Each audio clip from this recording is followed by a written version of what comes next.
अंदर लगी हुई हैं, उन पौड़ियों को हमने चढ़ना है। एक पल को भी विश्राम नहीं करना है, क्योंकि उन पौड़ियों को चढ़ने से थकान नहीं होती, बल्कि जितनी जितनी हम पौड़ियां चढ़ेंगे हमारी सुरती उतनी ही ज्यादा ताकतवर होती चलेगी। लेकिन यदि हमारी गिरावट होगी तो हमारी सुरती आलसी हो जाती है, वो किसी बुराई का वो है मुकाबला नहीं कर सकती। यदि बुराई का मुकाबला कर सकती होती तो दुनिया में पाप नहीं होते, अपराध नहीं होते। तो दुनिया में पाप और अपराध क्यों होते हैं? क्योंकि उनकी सुरती बिल्कुल कमजोर और अंधी बहरी हो गई है, और वो जीवात्मा फिर मन उसको लेके जाता है और उसे बुरे कर्म करवा लेता है। तो हमें हमारी सुरती का भोजन संत महानपुर समझाते हैं, भजन सिमरन है, हमने उसको करना है, उसी से हमारी सुरती ताकतवर बनेगी। भ्रम का संगल तोड़ निराला, हरि अंतर हरि रस पाया। निस दामन ज्यों चमक चंदायन देखे, अहनिस ज्योत निरंतर पेखे। संत महानपुर समझाते हैं हमारे शरीर के 4 हिस्से हैं, पिंड, अंड, ब्रह्मांड और सचखंड। सचखंड देश परमपिता परमात्मा का देश है, हमारी सुरती का देश है। इसको न प्रलय नष्ट कर सकता है, न महाप्रलय। ये किसी भी प्रकार से नष्ट नहीं होता। जो भी जीव एक बार वहां पहुंच जाता है फिर उसका जन्म मरण सदा के लिए समाप्त हो जाता है। दोनों आंखों के बीच तक पिंड है, पिंड में 6 चक्र हैं। वो मुक्ति प्रदान करने वाला नाम इन 6 चक्रों में नहीं मिलता। जो लोग 6 चक्रों में रह करके भजन भक्ति करते हैं उनको कभी मुक्ति नहीं मिलती। एक गुरु नानक साहब की वाणी है कि भ्रम का संगल तोड़ निराला। ये भ्रम का संगल पड़ा हुआ है, भ्रम की संगली पड़ी हुई है, तुम्हें भ्रम की जंजीरें पड़ी हुई हैं, इससे बाहर निकलो।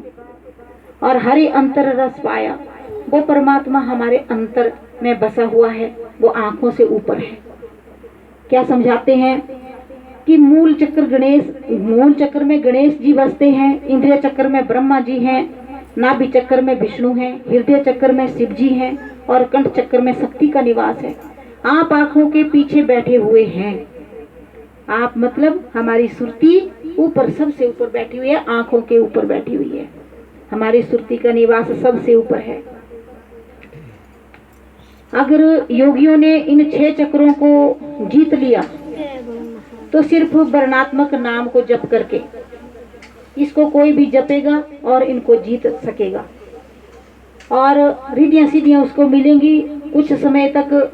जैसे रावण को मिली रिद्धियां सिद्धियां, अहंकार आ गया मन में, अहंकार आ गया तो पाप कर बैठा और माता सीता का हरण कर बैठा, और वो सारी रिद्धियां सिद्धियां पल में भस्म हो गई।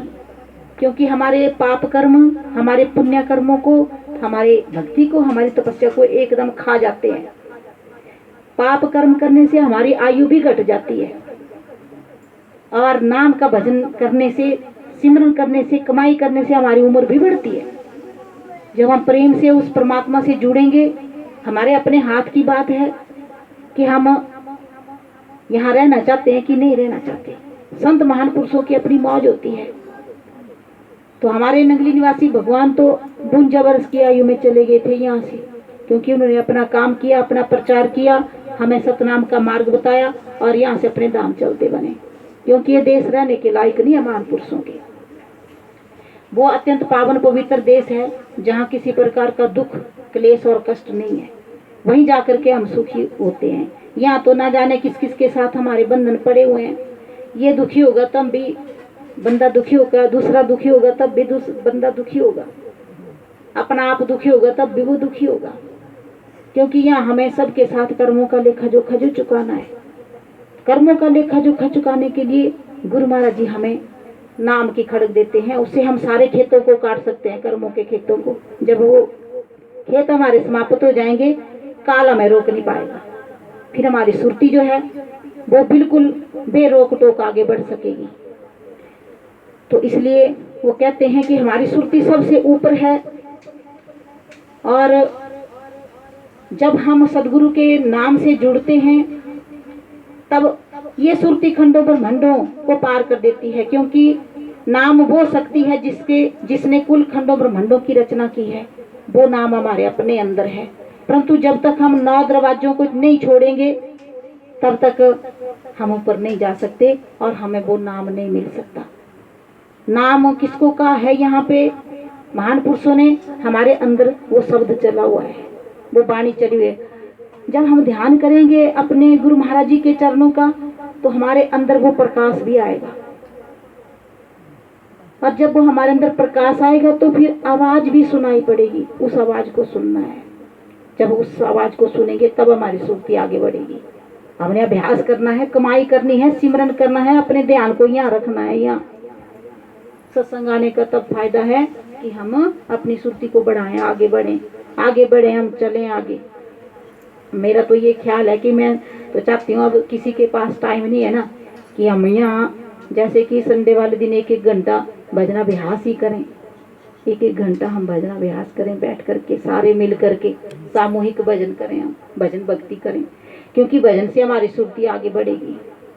सत्संग के बाद हम भजन सिमरन कर सकते हैं और अपना काम बना सकते हैं। हमें दूसरा जन्म लेने की जरूरत नहीं है। यहाँ वहाँ जो भी हमें दिखाई पड़ता है, दुख हो चाहे सुख हो, सब कुछ झूठ है, ये खेल तमाशा है, कुछ नहीं है, सपने मात्र है। इससे हमें प्रभावित नहीं होना है। तो संत महापुरुष समझाते हैं कि दोनों आंखों तक ब्रह्म ही ब्रह्म है। यहाँ तक धर्म और धोखा है कुछ नहीं है। इस भ्रम के चक्कर से निकल कर ऊपर चढ़ जाओ। महापुरुष बोलते हैं ऊपर आ जाओ। जब इस भ्रम के चक्कर से तुम ऊपर आओगे तब तुम्हें अंदर प्रकाश हो जाएगा और तुम्हें वो नाम मिल जाएगा। स्थूल शरीर से तुम्हारा संबंध टूट जाएगा। ये तो मिट्टी का पुतला है, इसको स्थूल शरीर बोलते हैं, कच्चा घड़े के समान है। कच्चा घड़ा जब टूटेगा तो उसकी आवाज सुनाई पड़ेगी, लेकिन जब शरीर को छोड़ करके सुरती जाएगी तो किसी को पता भी नहीं चलता कहाँ गई, कौन ले गया।